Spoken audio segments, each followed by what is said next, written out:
안녕하세요. 반갑습니다. 저는 한빛 변리사학원 민법 전임 강사 이상윤이라고 합니다. 예, 반갑습니다, 여러분. 아유, 이렇게 박수까지 많이 쳐주시고 황송합니다.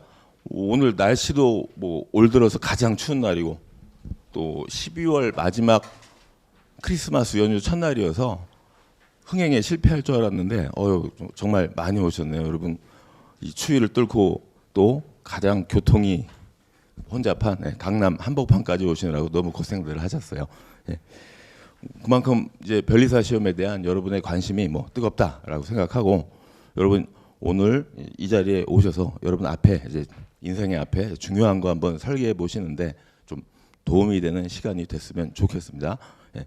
제가 변리사 입문 설명회 할 때 항상 하는 얘기가 세 가지 정도인데요. 첫 번째가 죄송합니다. 항상 분필로 쓰다가 요 강의실만 요 뭐라 그러죠? 화이트보드여 가지고 주로 이제 전자칠판으로 얘기할 테니까요.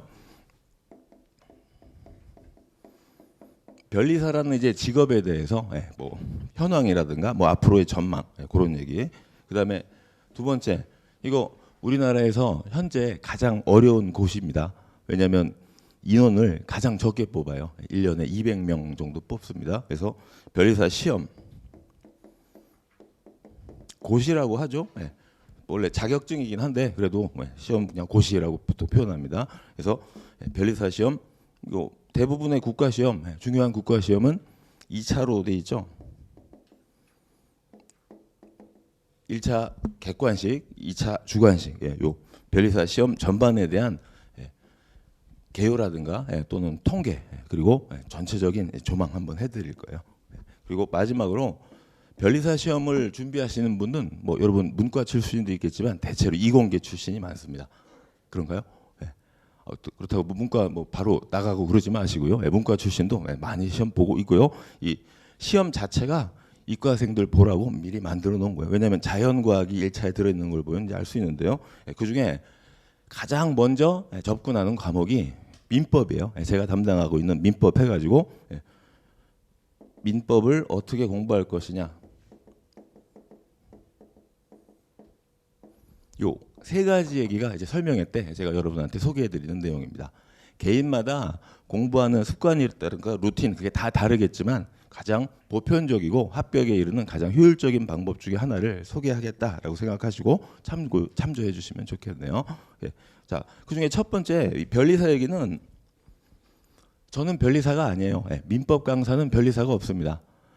제가 끝나고 나가면 오늘은 이제 디자인 보호법 담당하고 있는 이제 김인배 변리사님이 들어올 텐데, 그 현직 변리사들은 산업재산권법 강의를 맡고 있어요. 그래서 변리사의 뭐 직무라든가 현황이라든가 앞으로의 전망 그런 건 두 번째 타임 때 저한테 주어질 시간이 약간 한 시간 안 되는데 그 시간 끝나고 두 번째 타임, 세 번째 타임 그런 때 한번 확인해 보시도록 하고요. 저는 요 얘기, 변리사 시험에 관한 얘기, 그리고 민법 공부 방법론 얘기, 그거 지금부터 한번 소개해 드릴게요.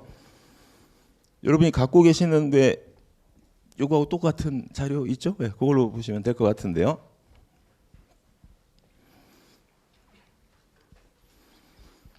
(3페이지인가요?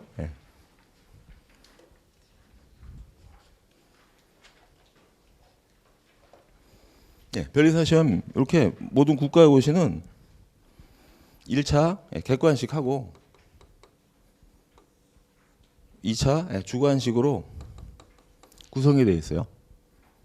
뭐 시험 과목 그대로 나와 있는데 그거 한번 다시 간단히 좀 판서하면서 얘기해 보면, 1차 시험은 객관식인데 매년 2월 마지막 주에 있어요. 2월 마지막 주 토요일 날, 일요일 날 보다가 이제 일요일 날 뭐 종교 문제 있고 해가지고 토요일로 바뀐 지 이제 몇 년 됐습니다. 근데 이게 3월로 갈 때가 가끔 있어요. 2월 마지막 주 토요일인데 왜 설날하고 겹치거나 그러면 출제위원들 뭐 문제도 있고 해가지고 이제 3월로 잠깐 넘어갈 때도 있는데 이변이 없는 한 2월 마지막 주 토요일이다라고 보시면 돼요. 여러분이 2024년 시험을 대비하는 건 아니죠. 뭐 2달밖에 안 남았는데 그거 안 됩니다, 여러분. 여러분이 아무리 하늘이 내린 머리를 갖고 있어도, 아니 그럼 뭐 가능은 할 수도 있겠지만 여러분은 5년 시험을 준비한다 그렇게 보시면 될 거예요. 그래서 보통 변리사 시험 시작하는 분들이 학생을 기준으로 했을 때 겨울방학 즉 1월 그리고 여름방학 7월 그렇게 출발하는데 그러면 7월에 출발하는 거에 비하면 한 6개월 정도 빨리 출발하는 거고 당연히 2025년에 동차 합격을 노리면서 공부하면 되겠다 그렇게 말씀드리네요. 그리고 2차 시험은 주관식인데 요거는 7월 마지막 주 금토 이틀에 걸쳐서 봐요. 2차 시험은 쓰는 시험입니다. 주관식으로 왜 대학교 시험처럼 A4지는 아니고 8절지 정도 되는 거 8절지보다 좀 작아요. A4지보다 조금 큰 종이 한 10장 이상 이제 과목별로 이제 써 나가는 겁니다. 자, 시험 과목은 저기 소개되어 있지만 시험 보는 시간 순서로 말씀드리면 1교시가 산업재산권법이에요.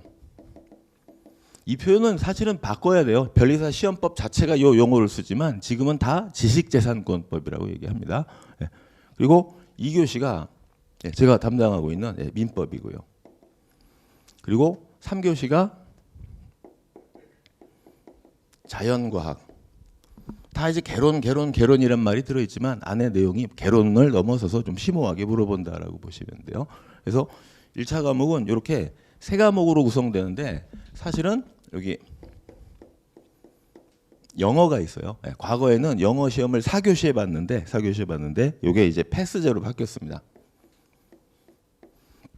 그러니까 영어는 토익 점수 기준으로 775점 이상 가지고 있으면 이제 시험장에 들어갈 자격이 생긴다 그렇게 보시면 되겠네요. 자, 그 얘기가 여러분 3페이지 맨 하단에 써 있죠. 영어 능력 검정 시험 해가지고 토익 가장 많이 선호하잖아요. 그렇죠? 그래서 그거 775. 좀 낯선 점수 아닌가요? 이게 보통 국가고시는 다 700점이에요. 변리사만 775. 뭐 영어 잘하시는 분은 뭐 그게 그거지라고 하겠지만 좀 저처럼 영어가 약한 사람한테는 이거 왜 이렇게 높아 하는 불만일 수도 있는데 요 영어 점수를 확보하고 있어야 1차 시험장에 들어갈 수 있다 그렇게 말씀드립니다. 그래서 좀 미리미리 뭐 해놓으신 분은 좋고요. 거기 보시면 마지막 줄에 2년이라고 돼 있죠. 그죠?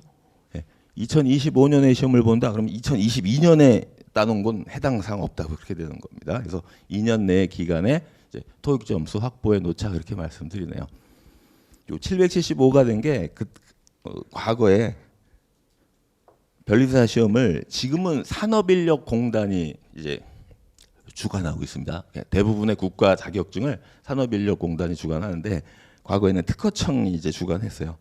그때 이제 변리사들은 우리나라 최고 수재들이 보는 시험이고 뭐 미국, 캐나다로 가서 이제 특허 교류도 해야 되니까 영어를 잘해야 된다라고 하면서 이 정도는 맞아야지 해서 그냥 이유 없이 뜬금없이 75점이 이제 플러스가 됐는데 뭐 능히 극복하실 수 있으리라라고 생각합니다. 그래서 영어는 빼고 1차 과목 3개다라고 말씀드려요. 근데 말이 3개지 이 안에 산업재산권법 즉 지식재산권법 안에 특허법 들어있고요. 상표법 들어있고요. 디자인보호법 들어있어요. 실용신안법은 뭡니까? 라고 하는데 그냥 특허에 포함되는 아주 사소한 부분이라고 생각하시면 돼요. 이렇게 3과목이라고 보시면 됩니다. 그리고 민법이 이게 우리나라 법 잠시 뒤에 제가 민법 공부 방법론 얘기할 때 우리나라 법 중에 가장 많은 조문을 자랑하는 일반법이에요. 이게 왜 들어가 있냐면 법을 공부하는 사람은 기본으로 요게 돼 있어야지만 된다 해서 모든 법자 들어가는 국가고시는 기본으로 민법이 항상 베이스로 과목으로 깔려 있는 겁니다. 그래서 민법도 이 안의 내용이 가장 방대해요. 1차 기준으로 말하면 공부량이 뭐 5, 3, 2 그 정도라고 생각하시면 될 겁니다. 또는 5, 3.5, 1.5 그 정도라고 보시면 돼요. 과거에는 이거를 6, 7까지 강조했는데 문제 난이도가 이제 이쪽이 조금 올라가고 하면서 그냥 보통 5대 3.5대 1.5 그 정도가 이제 보통의 얘기가 될 것 같아요. 그래서 민법은 그 안에 구성 이제 민법 공부 방법론 때 얘기해 드릴게요. 그다음에 자연과학 말이 자연과학이지 4과목이에요. 물리, 화학, 지구과학, 생물. 뭐 그냥 어느 과목이 중요하다 그게 아니라 제가 그냥 순서대로 그냥 이렇게 쓰는 겁니다. 물화지 생 아닌가요? 이렇게 얘기하면 물화생지라고 보통 얘기하나요? 어쨌든 4과목. 그래서 1차는 산재법은요, 이게 법으로 정해진 건 아닌데 관행적으로 그냥 특허가 제일 중요해요. 제가 법의 기초는 민법이라고 그랬죠. 요 산재법의 기초는 특허법입니다. 가장 중요한 게요. 그래서 특허법이 각 과목당 40문제씩 출제가 되는데 20문제가 차지하고 있어요. 그리고 상표법이 10문제, 그리고 디자인보호법이 10문제 이렇게 출제가 됩니다. 민법도 체계적으로 출제되는 비중이 정해져 있는데 그거는 잠시 뒤에 민법 시간에 얘기해 보고요. 이건 평등하게 10개씩 나옵니다. 그리고 시험 시간도 얘들은 70분씩이에요. 1교시 70분, 2교시 70분, 요 3교시는 60분입니다.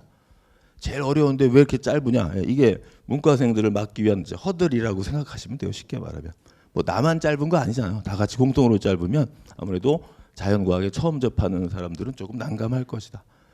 근데 가만히 제가 변리사 시험에서 민법 강의만 한 거의 20년 정도 했는데 이게 문과생들의 허들이 아니라 이과생들의 허들이기도 하더라. 네 과목 다 잘하는 사람 그렇게 많지 않더라. 그런 얘기요. 그 얘기도 한번 제가 해드릴게요. 그리고 2차는 변리사가 주로 다루는 건 이거예요. 지식재산권법. 그래서 2차 시험에서 이제 본격적으로 얘들이 분화됩니다. 1차, 2차 시험 첫 번째 날, 그러니까 10월 거의 마지막 주라고 생각하시면 돼요. 7월 20일경에 첫 번째 주 금요일 날 1교시로 특허법이에요. 그리고 2교시가 상표법.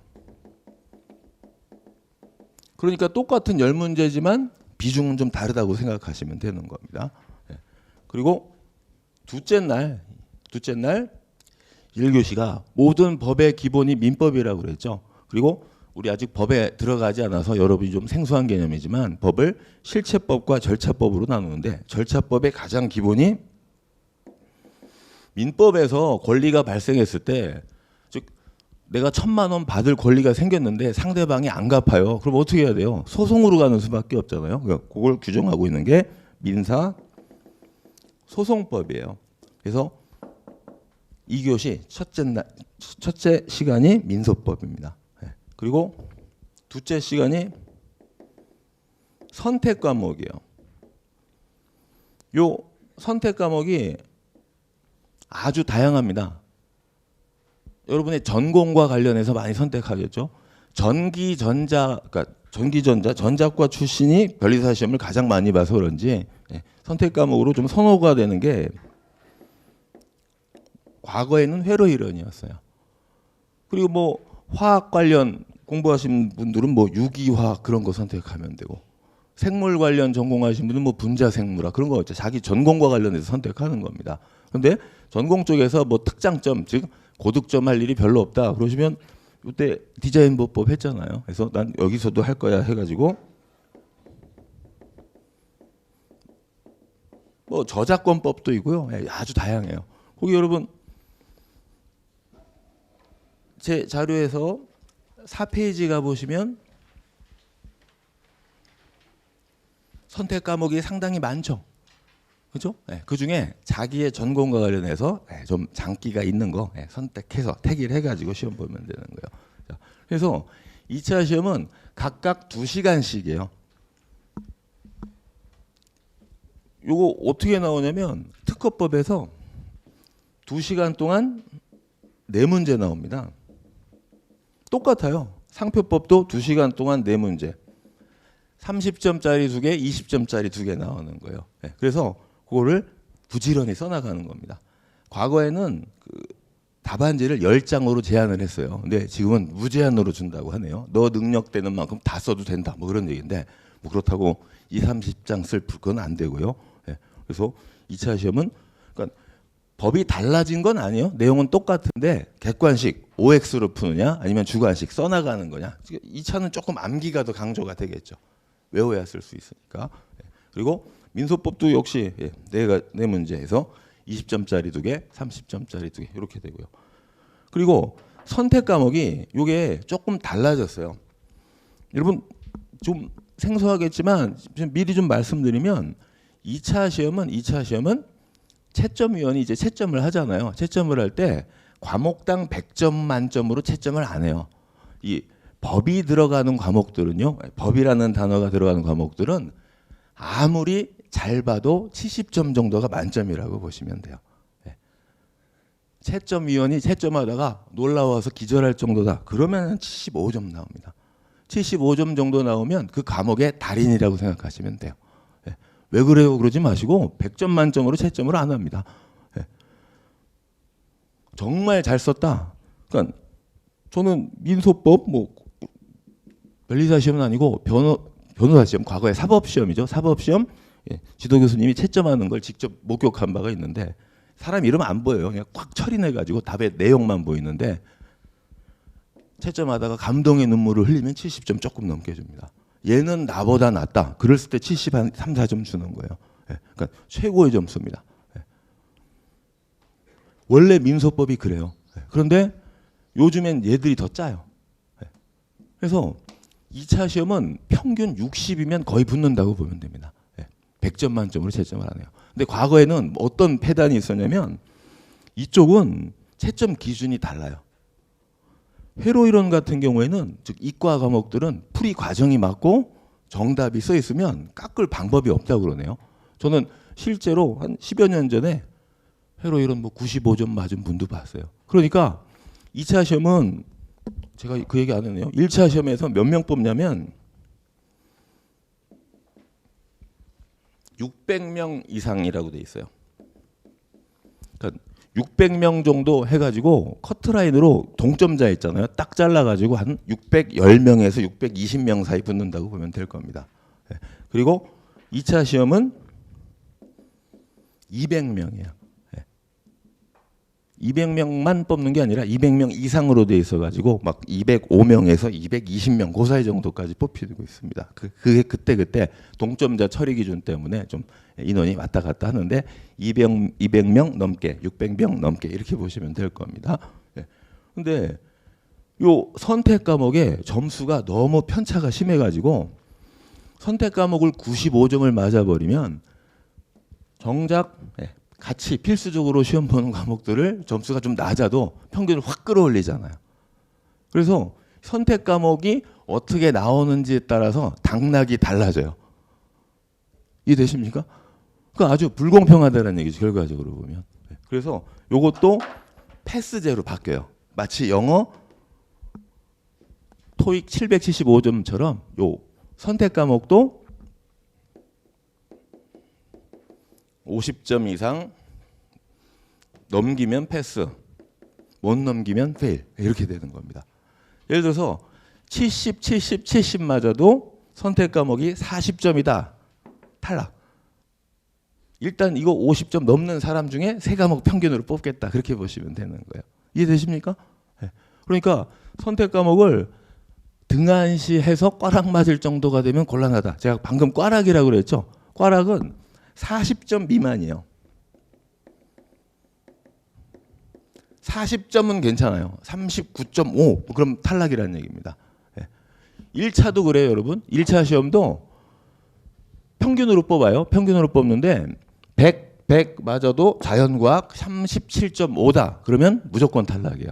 그러니까 세 과목 다 40점 이상을 맞고 그거 가지고 평균 해가지고 사람 수대로 상대평가로 자른다. 그렇게 보시면 됩니다. 다른 국가고시들은 왜 1차가 절대평가인 시험이 많은데 우리 변리사 시험은 그렇지 않아요. 변리사 시험은 각각 40점 이상 맞아야 돼요. 40점 이상이면 한 과목이 40문제가 나오니까 16개 이상 맞아야 된다는 거예요. 16개 이상 맞아야 되는데 그중에 그러니까 한 과목이라도 꽈락 있으면 무조건 탈락이고 16개 이상 맞은 사람들을 쭉 점수로 세워가지고 600점 언저리에서 딱 커트라인 정한다. 그렇게 보시면 되겠네요. 그래서 1차는 보통 커트라인이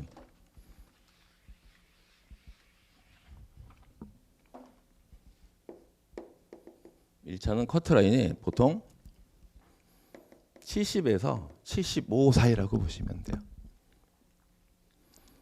상대평가니까 문제가 어렵게 나오면 60점대까지 내려가고요.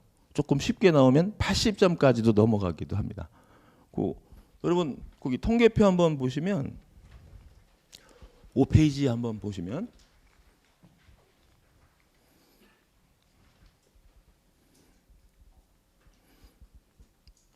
거기 왜 좀 칠해 놓은 부분이 있죠?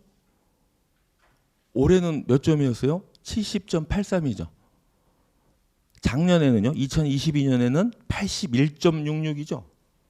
이때가 반칙이었어요. 전 과목이 너무 쉽게 나와가지고 다 붙은 줄 알고 2차 시험 열심히 공부하다가 그냥 우수수 짐 싸야 되는, 전 과목이 쉽게 나오니까 80점이 넘는 그런 모습도 있더라 해서 올해 이제 출제위원들이 들어올 때 시험 당국에서 작년에 너무 높았다 해가지고 좀 어렵게 냈게 했죠. 그래서 70으로 떨어진 겁니다. 그래서 매년 이런 식으로 좀 난이도를 조절하는데 2022년에 난이도 조절에 실패해서 80점을 넘었고 이제 올해 조금 더 어렵게 나가지고, 올해 어렵게 냈는데 전 과목이 어려웠는데 그중에 특히 좀 민법이 어렵게 나와서 70점으로 내려. 10점 정도는 여러분 한 문제당 2.5씩이니까 이게 40문제씩이잖아요. 40문제씩이니까 한 문제당 2.5씩이기 때문에 한 과목이 조금만 어렵게 내려면 평균 한 10점 정도 이렇게 확 떨어진다, 그렇게 생각하시면 될 겁니다. 상대평가니까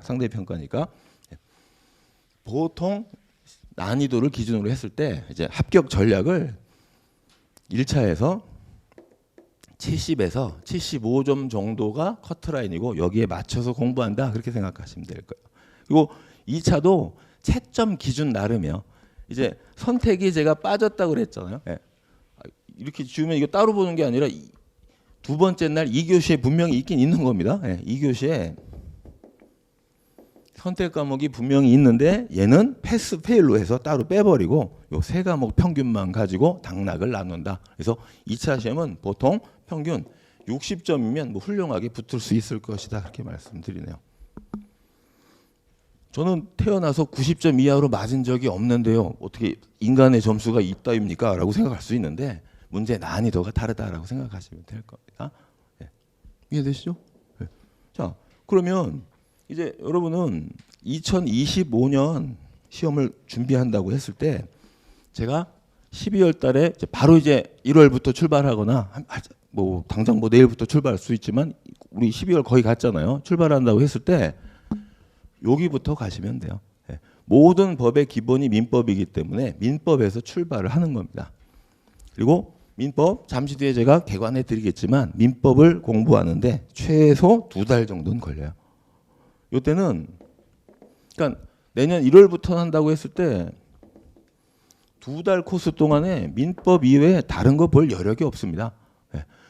요 부분이 변리사 시험 준비할 때 가장 중요하다, 그렇게 생각하시면 돼요, 여러분.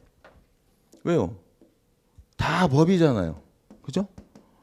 여기서 디보법까지 선택해버리면 나는 갑자기 법대생이 되는 거잖아요. 자연과학만 넘어가면. 그죠? 모든 법의 기본이 민법이기 때문에 법학 공부 방법론을 여기서 잡아야 돼요. 민법을 잘하면 민법상 권리 의무가 충돌할 때 민사 소송으로 가니까 이거 그대로 연결이 되고요. 안에 내용은 당연히 다르죠. 특허 상표 디자인 보호법에 고유한 내용이 있겠지만 요 법 공부 방법론이 그대로 투영되기 때문에 요게 기초가 튼실해야 돼요. 그래서 과거에 산재법 좀 문제 쉽고 아주 평이하게 나올 때는 민법 공부량이 1차에서 60% 이상이라고 얘기했던 거예요. 지금은 이런 애들의 난이도가 올라가 가지고 좀 50% 정도 얘기하는 것이고 기본 절대량이 대단히 많다라고 말씀드립니다. 그래서 1, 2월 민법만 올인해서 딴 과목 보지 않습니다. 요것만 하시면 되는 거예요. 민법이 나하고 안 맞아요. 맞을 때까지 봐야 되는 거예요. 나하고 맞아야 다른 과목도 연결이 되는 거죠. 그래서 법에 적응하시고 그 다음에 특상 뒤로 가는데 이것도 나오는 순서대로 해주시기 바랍니다. 거기서 나는 얘가 왠지 마음에 들어 왜 먼저 그러지 마시고요. 특허 상표 디자인. 자, 요 산재법도 안에 양이 이제 어떻게 배분이 되냐면 특허가 50이라고 보시면 돼요. 양이 제일 많고 제일 어렵습니다. 그 다음에 상표가 35. 저는 사실 40이라고 쓰고 싶은데 디자인 보호법 너무 무시하면 또 안 되니까. 양이 제일 작다는 얘기예요. 책 두께만 봐도 알 수 있을 거예요. 상표는 20문제, 10문제니까 반밖에 안 나오잖아. 그러지 마시고 2차로 가면 완전히 독립돼 있고 내용이 전혀 즉 시각이 달라요. 법의 편제 자체가 좀 내용이 다르기 때문에 별도의 법이라고 생각하시면 돼요. 반면에 디자인 보호법은 특허에서 그냥 그대로 직결이 됩니다. 특허에서 특허라면 디자인 모법 바로 넘어가서 해도 될 정도고 양도 아주 짧아요. 그래서 1차 시험용으로는 아예 그냥 나중에 여름 지나가지고 디법본만 그때 새로 하지 뭐 그런 분도 있는데 그렇게 하지 마시고 민법 끝나고 바로 특허 상표 디자인을 요 순서대로 요것도 한 2달 정도 걸려요. 요 1회독 처음에 돌리는데 3월, 4월 내지 5월까지 간다라고 생각하시면 될 겁니다. 예. 근데 왜 뭐 양이 별로 안 될 것 같은데 이렇게 많은 시간이 투자가 되고 할 게 많냐면 민법을 여러분 법학의 뭐 기본이긴 한데 민법을 휘발성의 학문이라고 합니다. 날라가요 다. 1월 1일이라고 한번 해볼게요. 1월 2일 날 개강이니까 2월 2일 날 그냥 청운의 꿈을 품고 첫 강의 들었어요. 한 4시간 동안. 열심히 강의 듣는데 새로운 분야에 들어갔으니까 재밌고 모르는 얘기 나오고 신기하고 또 현실적인 사건 하나 살짝 풀어주면서 이런 사건은 이렇게 됐습니다라고 하면 흥미진진하고 재밌습니다. 또 강사가 가끔 웃긴 얘기 섞으면 막 까르르 웃었던 기억도 나요. 근데 집에 가서 세수하고 저녁 먹고 엄마하고 좀 얘기하다가 오늘 배운 거 복습해야지 하고 딱 책을 피면 근데 내가 오늘 뭘 했지 하나도 기억이 안 나요.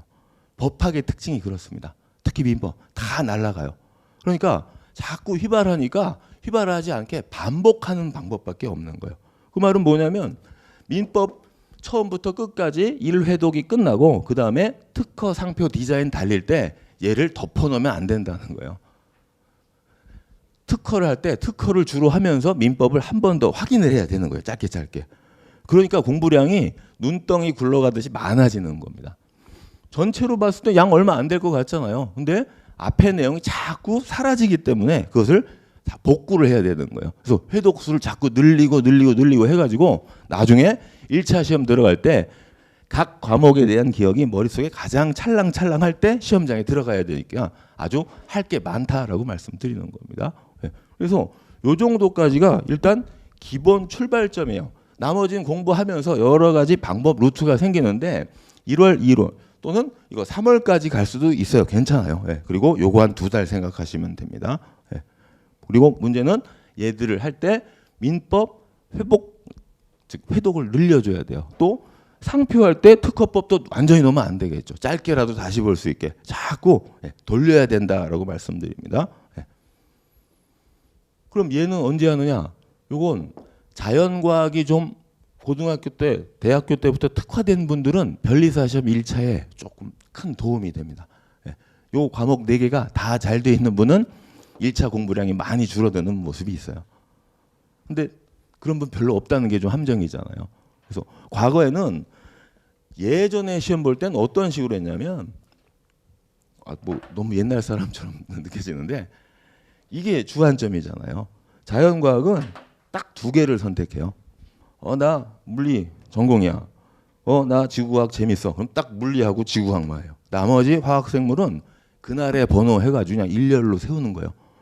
그래서 운 좋으면 뭐 3개 맞고 운 없으면 2개 맞고 그런 식으로 해서 꽈락만 면하는 자연과학의 꽈락이 많거든요.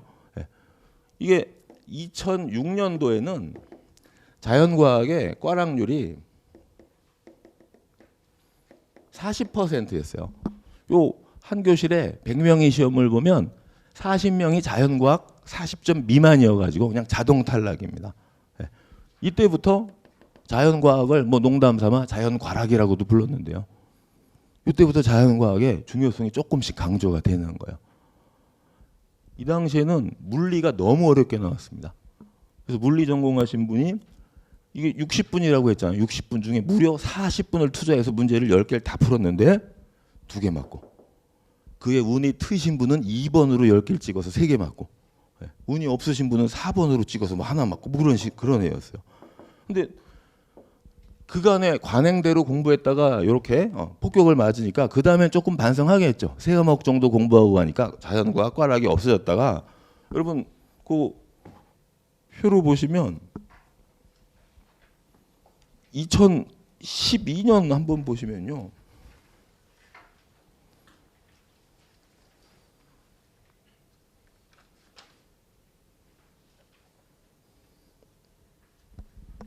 여기로 한번 보시면 여기 60.8이라고 있죠.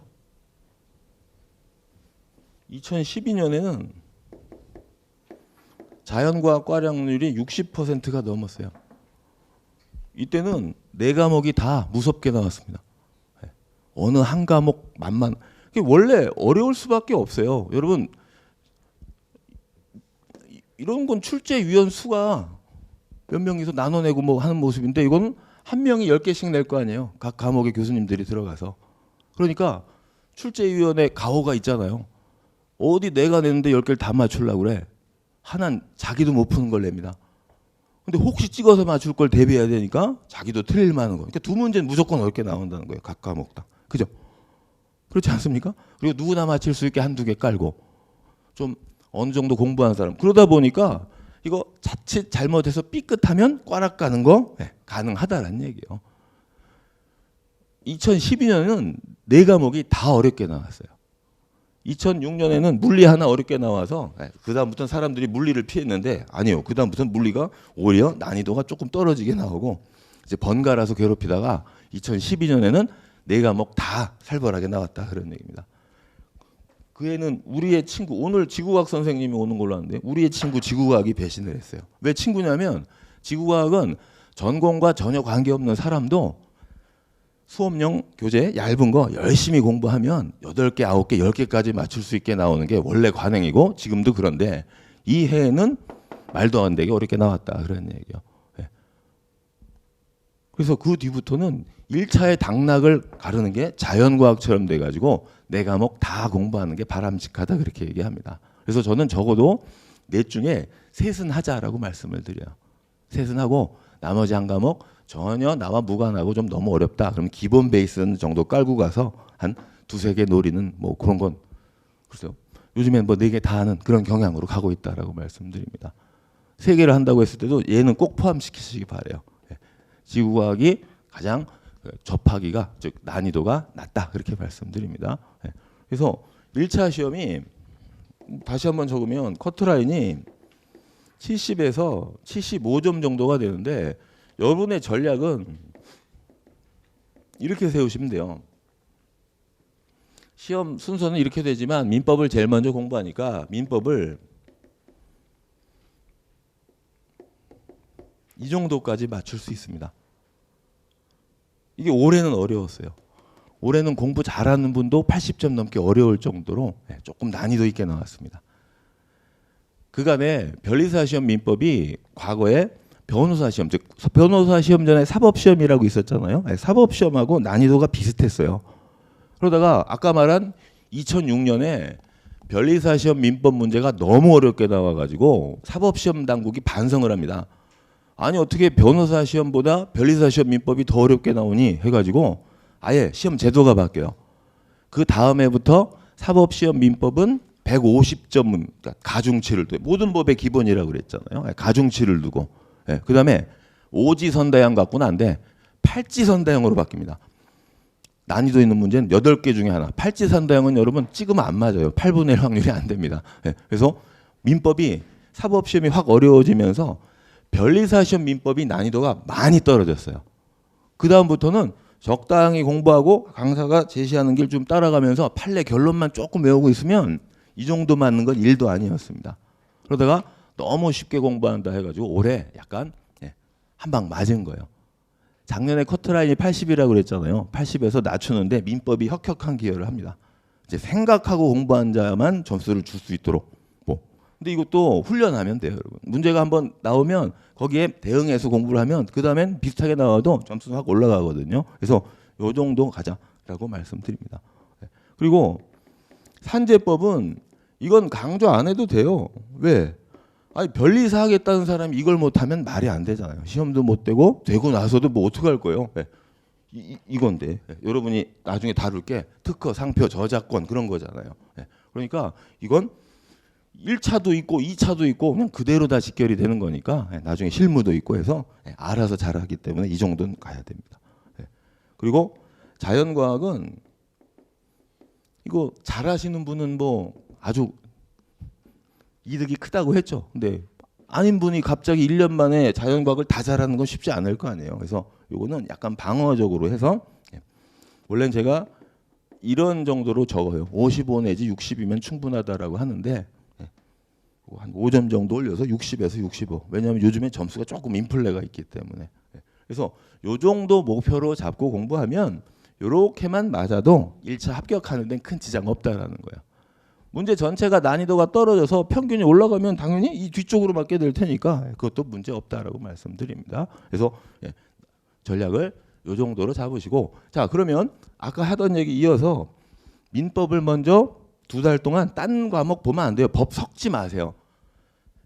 하반기에 이제 문제풀이하고 시험 임박해서 공부할 땐 여러 가지 과목을 하루에 같이 할 수 있겠죠. 제일 처음에 시작할 때는 민법 책 딱 펴서 덮을 때까지 다른 법 거들떠도 보지 않습니다. 오로지 민법만 하는 거예요.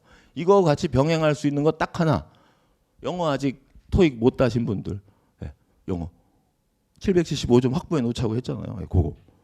아니면 나는 한 과목만 공부한 스타일 아니다. 그러면 요 중에 한 과목 같이 예컨대 민법을 일주일에 6일 공부한다면 하루 정도 자연과학 같이 끼울 수 있겠죠. 또는 하루에 10시간을 공부한다면 9시간 또는 8시간 민법하고 한두 시간 자연과학 한 과목 이런 식으로 그거는 여러분의 성향에 따라서 또는 이제 종합반 같은 경우에 이제 들어가면 거기서 학원에서 그런 제시해주는 그런 루트가 있어요. 그러니까 그 커리큘럼이 있습니다. 그거 따라가면 되는 거고 이건 나중에 몰아서 해도 되고 아니면 중간중간에 한 과목씩 끼워서 해도 되고 여러분의 취사 선택에 달려있다 그렇게 말씀드립니다. 그리고 당연히 동차를 노려야죠. 동차가 뭐냐면 2025년에 1차를 합격했다. 그러면 2차 시험을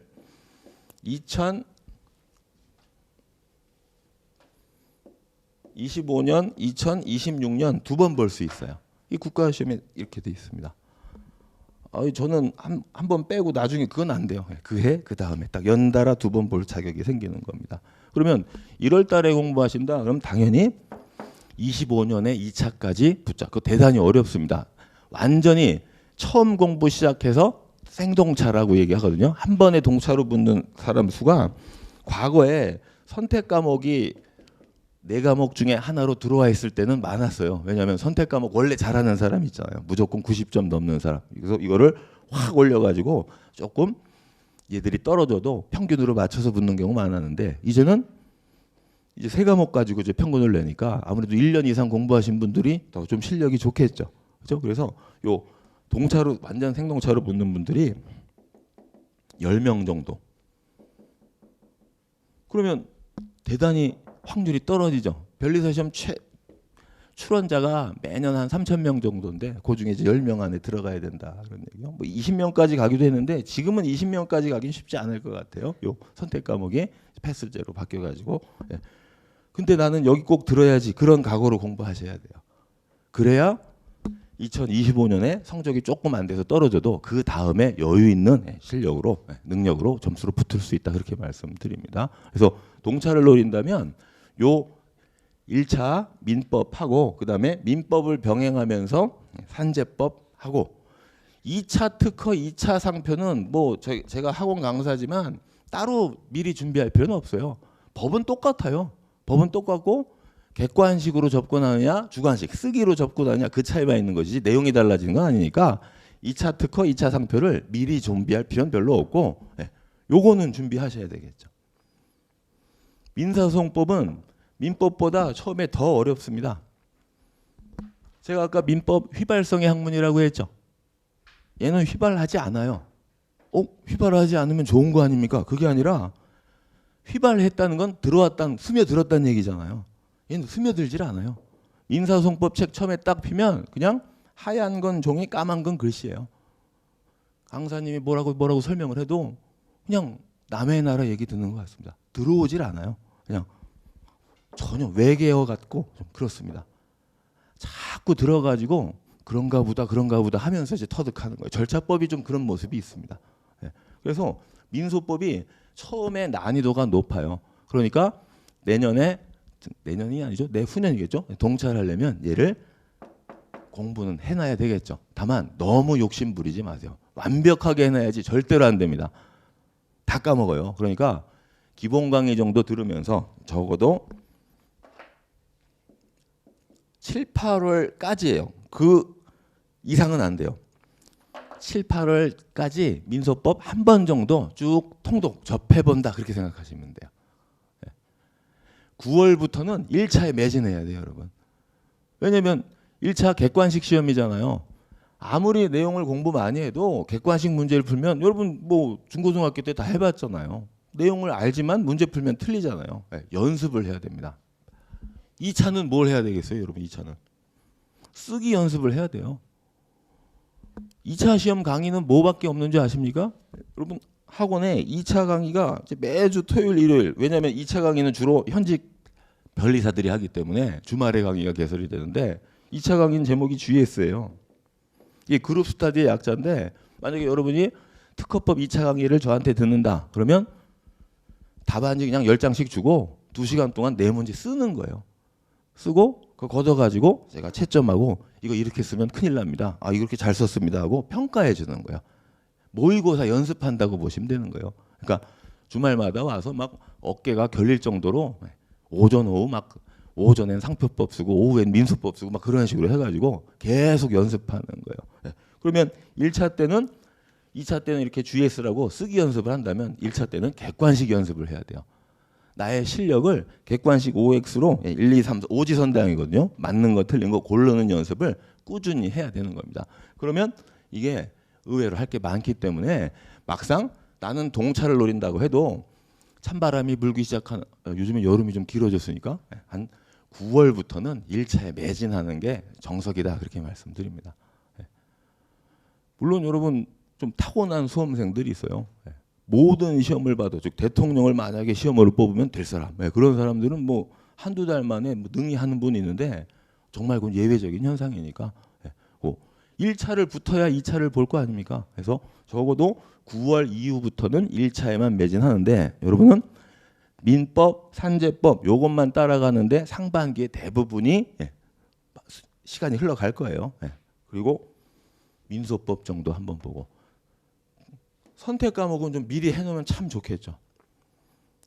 예컨대 내가 회로이론을 준비한다. 회로이론이라고 자꾸 얘기해서 그 과목이 쉽다 그런 건 아니고 자기 전공과 관련된 거예요. 저작권법 선택하는 분도 있고 과거에 한 번은 약대 출신 분이 수석을 했는데 그분은 선택 과목이 약제학이었어요. 그러니까 자기 전공, 자기 특장과 관련해서 그 선택 과목 많잖아요. 그거 해놔서 어떤 시험을 봐도 50점 미만으로는 안 맞을 자신 있게 해놓으면 엄청나게 그것도 메리트가 되는 거죠. 1차 시험에서 자연과학이 원래부터 난 과고 출신으로 네 과목 다 잘해 라고 하면 수험 공부량 확 줄일 수 있듯이 2차에서도 이게 돼 있으면 한 과목 편하게 가는 거잖아요. 그죠? 네. 그래서 저는 동차를 노린다고 했을 때 괜히 뭐 아직 1차 시험도 안 봤는데 2차 특허, 2차 상표 막 쓰기 연습 그런 거 하지 마시기 바랍니다. 학원에서 뭐라고 그러나요? 네. 그거보다 이거 정도. 민소법은 욕심 부리지 마시고 이게 왜 욕심 부리지 말란 말을 하냐면 올해 7월 달에 내가 민소법 기본 강의 들으면서 열심히 책에 줄 긋고 막 했어요. 그리고 언제 또 이걸 피겠어요. 내년 2월 말에 시험 끝나면 3월 1일 날 이거부터 딱 피겠죠. 그럼 막 욕을 해야 됩니다. 어떤 놈이 내 책 갖다가 막 지멋대로 줄 쳐놨다고. 자기가 쳤는데도 왜 쳤는지도 모르는 거예요, 줄을. 그러니까 지나치게 욕심 부리지 마시고 민법에서 연결되는 내용이 많거든요. 그래서 그거 가지고 기본 베이스 잡는다라고 생각하시고 그리고 선택 과목 정도 좀 다져놓는다.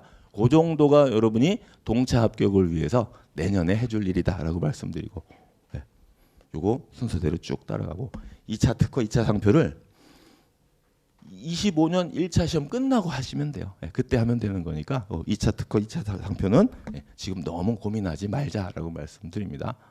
이게 여러분한테 기본적으로 제시하는 변리사 시험 전체에 대한 저의 제언입니다. 그래서 변리사 시험 전체 개요 한번 해봤고요.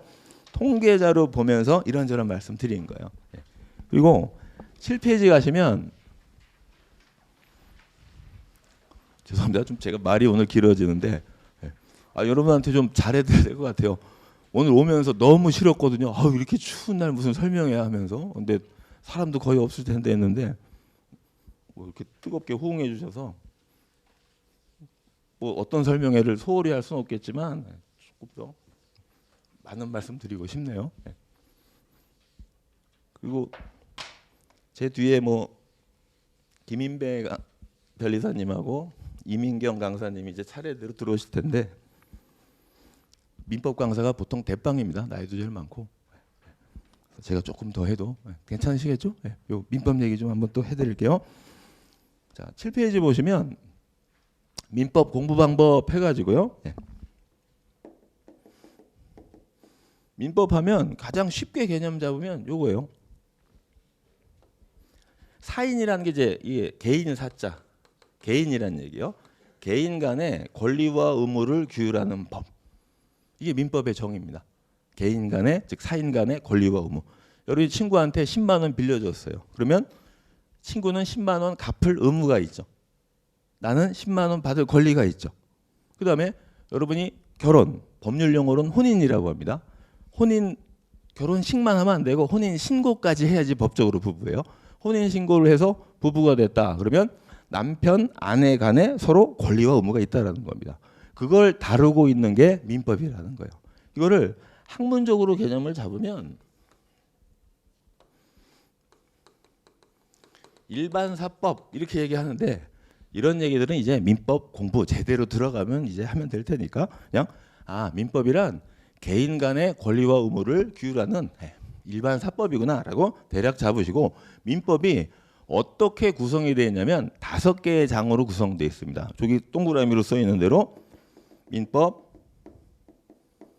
총칙, 그 다음에 물권법, 그 다음에 채권법, 그리고 친족법, 상속법 이렇게 5개 장으로 구성이 되어 있어요. 그래서 법은 여러분 1조, 2조, 뭐 헌법 1조, 헌법 10조 그렇게 얘기하잖아요. 조문으로 이루어져 있는데 민법은 1조부터 1118조까지 있는 우리나라 단행법 중 가장 많은 조문수를 자랑하는 거예요. 요 숫자 앞에 써 있는 게 이게 S자 2개 붙인 거예요. 그냥 요거 약어로 쓰는 건데 요거를 조라고 읽으시면 돼요. 그래서 1조부터 1118조까지 있는데 자, 왜 이렇게 구성이 되어 있느냐? 물권법은 물건에 대한 권리를 규율하고 있는 거예요. 여러분이 마트에서 1,000원 주고 생수 하나 샀어요. 그럼 그 생수 내 거잖아요. 돈 주고 샀으니까. 내 거다라는 말이 법률 용어로 소유권이라고 하는 겁니다. 소유권이란 말은 들어봤을 거 아니에요. 소유권 등등 물건에 대한 권리를 쭉 규정하고 있는 게 물권법입니다. 그 다음에 채권이란 말은 우리 좀 방금도 얘기했지만 쓰죠. 채권자, 채무자 그런 말 쓰잖아요. 이거는 사람에게 일정한 행위를 청구하는 거예요. 야, 돈 갚어. 또는 야, 너 그 책 나 주기로 했잖아. 책 내놔. 이런 식으로 사람에게 일정한 행위를 청구하는 걸 채권이라고 해요. 그래서 채권 채무 관계를 규율하고 있는 게 채권법입니다. 그럼 총칙은 뭐냐? 총칙 해가지고 총의 반대말이 각이에요. 총각 붙이니까 좀 그런데 총칙 각칙. 이게 우리나라는 독일식을 따라가지고 법을 만들 때 공통적인 걸 모아놓은 걸 총칙이라고 하고요. 이렇게 개별적인 것들을 각칙이라고 하는 겁니다. 그래서 총칙은 물권법과 채권법에 요 총칙은 여기에 총칙이에요. 즉 물권과 채권의 공통적인 걸 모아놓은 걸 민법 총칙이라고 얘기하는 겁니다. 그래서 이거 가만히 보니까 물건에 대한 권리 또는 사람에게 일정한 행위를 청구하는 권리, 돈 되는 애들이잖아요. 그래서 총칙은 얘들을 공통으로 규율하는 거니까 여기까지를 합쳐서 재산법이라고 표현하는 겁니다. 아유, 글씨가 점점 날아가네요. 죄송합니다. 재산법이라는 단어 써 있죠? 그 프린트에. 근데 사인 간의 권리와 의무가 재산만 있는 게 아니라는 거예요. 친족, 이거 뭐 좀 낯익은 단어잖아요. 친척 뭐 그런 얘기인데 가족 중에 가장 가까운 게 뭐예요? 부부죠. 여기에 규정된 게 약혼, 혼인, 이혼 그런 것들이 규정되어 있어요. 그다음에 부모와 자녀가 있겠죠. 부모와 자녀 5글자 너무 기니까 부자. 이거 남녀 차별하는 거 아닙니다. 그냥 모녀 다 들어 있는 거예요. 네. 부자 관계. 즉 부모와 자녀 사이에 서로 부양하고 막 그래야 될 거 아니에요. 그런 권리 의무 있는 겁니다. A가 B와 혼인해서 C를 출생했다. 그런 친생자도 있지만 자식이 없으면 입양할 수도 있잖아요. 그런 거 다 규정하고 있는 거예요. 그리고 형제라든가 사촌 그런 걸 혈족이라고 해요. 핏줄로 엮인 거. 그다음에 부부 혼인해 버리면 상대방 가족 즉 사돈이 생기잖아요. 그런 걸 인척이라고 합니다. 그래서 그 혈족하고 인척을 총칭해서 친족 관계. 그거를 규율하고 있는 게 친족법이에요. 그다음에 상속법은 재산법의 모습도 좀 띄고 있는데 이거 이 단어 많이 익숙하잖아요. A가 사망했어요. 그럼 그 재산 누구한테 가요? 자식들한테 가잖아요. 그걸 자식들을 직계 비속이라고 해요. 자식이 없으면 위로 올라가요. 직계 존속이라고 하고. 그리고 배우자는 같이 공동 상속하고. 그래서 요거 상속 순위, 상속 비율 그런 걸 정해주고 있는 겁니다. 근데 남녀 평등의 원칙에 의해서 이제는 뭐 큰아들, 작은아들, 큰딸, 작은딸 4명이 있다. 그러면 기본이 1대 1대 1대 1이에요. 완전 옛날에는 안 그랬어요. 장남은 더 갖고 딸은 덜 갖고 시집 갔으면 더 덜 갖고 뭐 그런 식으로 해서 남녀 불평등이었는데 그게 다 평등으로 바뀌었습니다. 그런데 여러분 내가 재산이 한 100억이 있어요. 자식이 4명인데 그중에 셋째가 조금 마음에 걸립니다. 안타깝거나 또는 애정이 더 가요. 그럼 더 줄 수 있겠죠. 요 상속을 조금 바꿀 수 있어요. 뭘로 바꾸면 돼요? 유언으로 바꿀 수 있지 않을까요? 이런 걸 규정하고 있는 게 상속법이에요.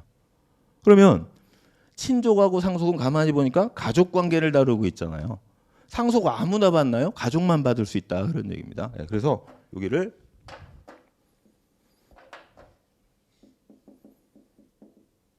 가족법. 그럼 민법이 왜 사인 간의 권리와 의무에 관한 법률이냐? 재산 관계라든가 가족 관계를 다루고 있는 게 민법이다 그런 얘기입니다. 이게 여러분이 이제 변리사 시험 공부하면서 처음 접근하는 법이에요. 우리 변리사 시험에서는 민법의 내용이 너무 방대하기 때문에 변리사에 필요한 부분만 시험법입니다. 이쪽은 아니잖아요. 그래서 여기가 빠져나가요. 재산법까지만 시험법이에요. 재산법이 1조부터 766조로 끝나요. 야 뒤에 빠져서 좋겠구나. 아니에요. 여기가 쉽고 재미있어요. 보세요. 이게 뭐지? 하는 생각 들다가 뜬구름 잡는 것 같다가 왠지 흥미진진하잖아요. 상속? 그래? 부부? 뭐 부자? 뭐 여기는 한 번 들으면 잘 까먹지도 않고 판례도 재밌고 별 사건이 다 있네 막 그런 생각이 드는데 아쉽게 빠져나가네요. 시험 문제도 여기가 쉬워요. 어려운 데만 남았다 그렇게 생각하시면 됩니다. 그리고 민법은 전체가 하나로 관통하기 때문에 어디서 출제된다라고 일별할 수는 없지만 그간에 우리 출제위원들이 당국에서 딱딱 제약을 가하는지 언제나 이렇게 나와요. 민법 총칙에서 12문제, 물권법에서 12문제, 채권법에서 16문제 이렇게 나옵니다. 여기가 내용이 많거든요. 그래서 과거에는 채권법에서 한 20개 정도 나오고 물권법에서 한 7, 8개 나왔는데 지금은 이렇게 나와요. 그러니까 뭐 하나 소홀할 거 없이 총칙부터 채권까지 다 전체적으로 좀 잘 찬찬히 공부해야 되고 그리고 무엇보다 민법 재산법을 공부하면서 법에 입문을 하는 거예요. 민법에 입문하는 거기도 하지만 법에 입문을 해서 법학 공부방법론을 처음에 민법 기본 강의 들으면서 세워야 되는 겁니다. 법마다 고유한 영역 내용이 있지만 결국 방법론은 똑같아요. 법학이란 실천학문 즉 현실의 학문이니까 제일 먼저 정의, 개념 잡은 다음에 제도의 취지 같은 거 그리고 그 안에 들어가는 구체적인 요건, 효과에서 내용 정리하는데 돌아가는 모습 똑같다 그렇게 말씀드리네요. 그래서 이게 여러분이 공부할 민법이고 자 어떤 식으로 공부할 거냐? 자 거기 조문 하나 살짝 써 있죠. 민법 1조예요. 민법 1조는 법원이란 제목하에 민사에 관하여 법률의 규정이 없으면 관습법에 의하고 관습법도 없으면 조리에 의한다라고 돼 있잖아요. 자, 내가 민법 들어와서 공부를 하기 위해서 민법전 1조를 읽었는데 읽긴 읽었는데 뭔 소리인지 모르겠다 그런 얘기요. 그렇잖아요, 여러분. 이게 무슨 의미인지 바로 와닿습니까? 이 법률 용어라고 하는 게 우리가 쓰지 않는 단어를 갖고 추상적, 형이상학적 단어로 쓰고 있잖아요. 특히 일본식 한자가 많이 쓰이고 있어요. 그러니까 하나의 외국어 배운다는 마인드예요, 처음에는. 이걸 우리가 알기 쉬운 말로 하나하나씩 바꿔야 되는 겁니다. A하고 B 사이에 1,000만 원 내놔, 못 내놔 서로 분쟁이 생겼어요. 그죠? A가 B한테 야, 1,000만 원 갚아. 이렇게 1만 만자 약자로 이렇게 씁니다. 싫어, 못 갚아. 내가 왜? 하고 다툼이 생겨요. 그럼 여러분이 A라면 어떻게 해야 돼요? 뭐 습격한다 그러지 마시고 이제 민주시민으로서 법에 호소해야 되잖아요. 국가구제. 그래서 법에 소송을 겁니다. 소를 제기하는 사람을 원고라고 하고 소를 제기당하는 사람을 피고라고 해요. 여기 인자 붙이면 안 돼요. 인자 붙으면 그건 형사소송이고요. 민사소송에서 원고 피고 이렇게 얘기합니다. 그리고 법원. 법관이라는 얘기죠. 판사라는 얘기입니다. 요건가요? 요게 아니라 요거는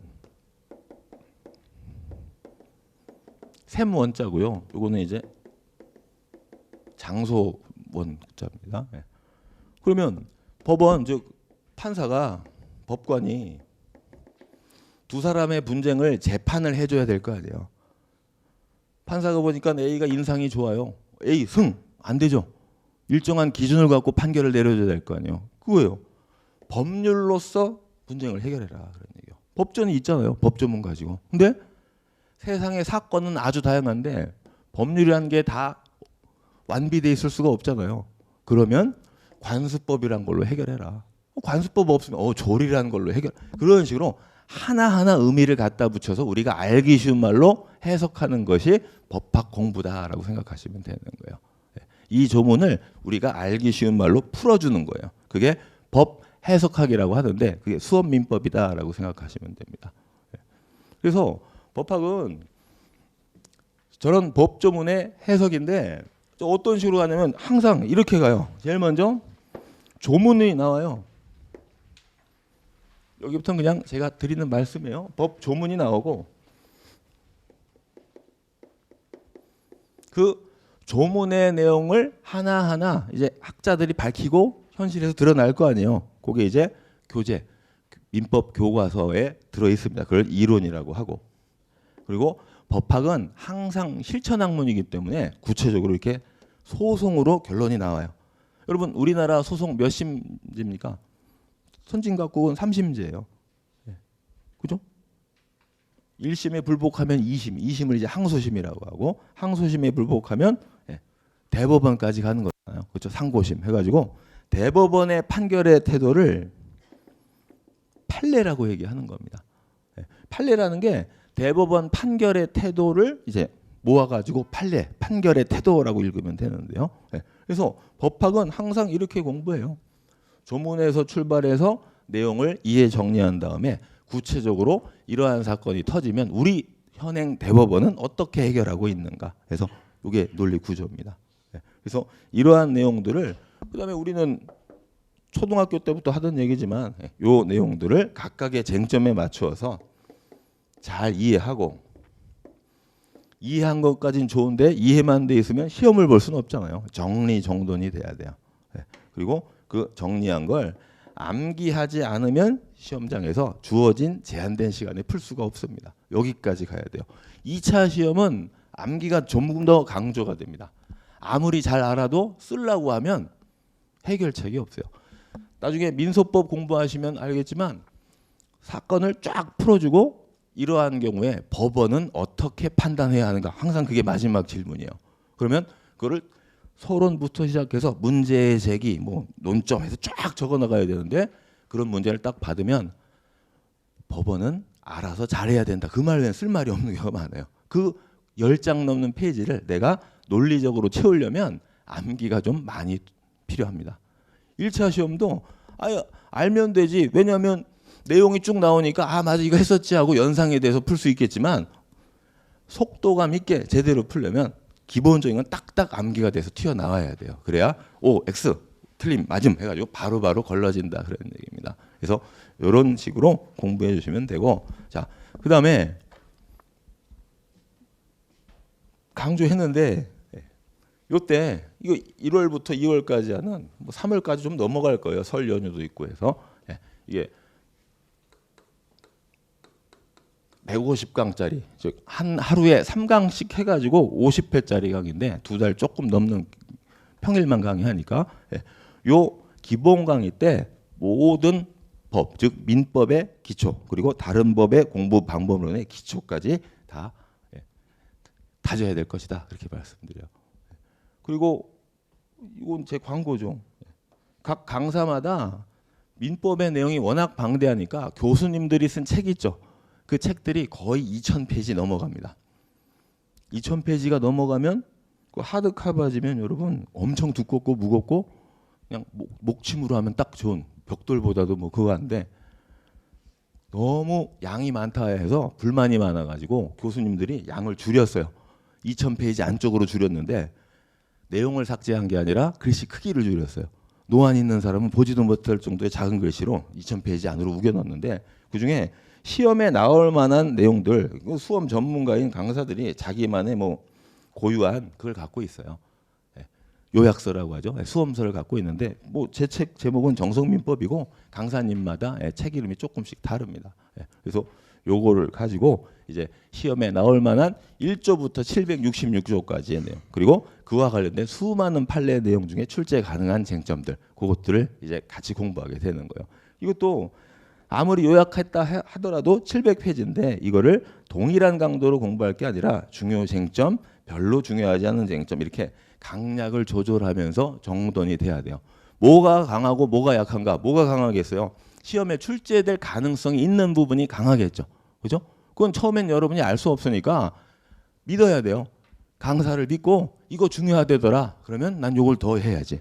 그러다가 자기가 열심히 공부하다가 보면 강사님은 이걸 강조 안 했지만 난 이것도 중요한 것 같은데 그럼 보충하면 되는 거예요. 그걸 여러분이 1년 넘는 수험 기간 동안에 자꾸 자기 걸로 만들어 나가야 되는 겁니다. 이건 당연한 얘기, 여태한 얘기잖아요. 법학의 출발점은 법 조문이니까 여기서 출발하는 것이고.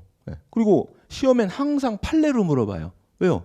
학자마다 견해가 대립해요. 어느 학자가 출제위원이면 답이 1번인데 어느 교수가 출제위원이면 답이 3번이다. 문제가 있잖아요. 그래서 항상 판례대로 해결하라고 문제가 나옵니다. 그래서 판례 태도는 따라가야 되고요. 그리고 문제풀이는 뭐 지금 당장은 아니고 나중에 차차 보충해야 될 것이다. 그렇게 말씀드려요. 이런 내용들이 하루에 소개되고 설명될 건 아닙니다. 공부를 하면서 선험적으로 할 게 아니라 경험에 비추어 가지고 아 이건 이렇게 하면 되겠구나라고 맞춰가야 되는 거예요.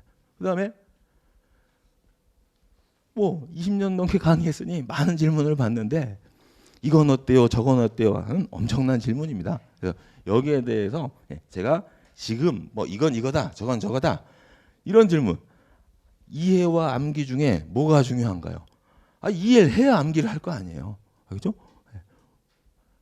이런 질문 불필요한 질문이에요. 근데 가장 많이 받기도 해요. 그리고 시험 얼마 앞두고 개인적으로 찾아와서 이것도 해야 되나요? 가장 난감합니다. 아예 그런 건 하지 마세요 했다가 나오면 어떻게 해요?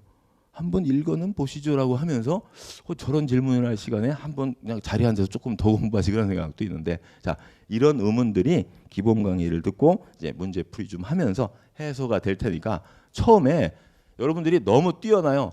그간에 변리사 시험을 공부하시는 분들이 자체 수준이 워낙 높고 그간에 자기들의 공부의 그 성과 그런 게 익숙해져 있기 때문에 모른다 그게 용납이 안 되는지 아주 좀 고집이 센데 그러지 마시고 처음에 나는 법에 대해서 완전히 문외한이다 초보다 개초보다라고 생각하시고 주어진 대로 따라가다 보면 자기의 길이 생길 겁니다. 그거를 너무 조급하게 생각하지 말자라고 이런 질문들이 앞으로 다 해결되는 시점이 있을 것이다라고 분명히 말씀드릴게요.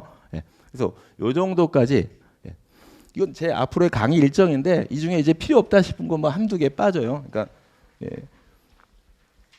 기본 강의는 무조건 들어야 될 것 같고 나머지는 여러분이 취사 선택하고 이것도 나중에 보충은 돼야 되고 그래서 객관식도 좀 풀어봐야 되고 그러니까 이건 앞으로의 일정이다라고 생각하시면 되고 가장 급선무는 1월 달에 새 출발할 때 열심히 각오를 새롭게 하고 잘해보자 그렇게 말씀드립니다.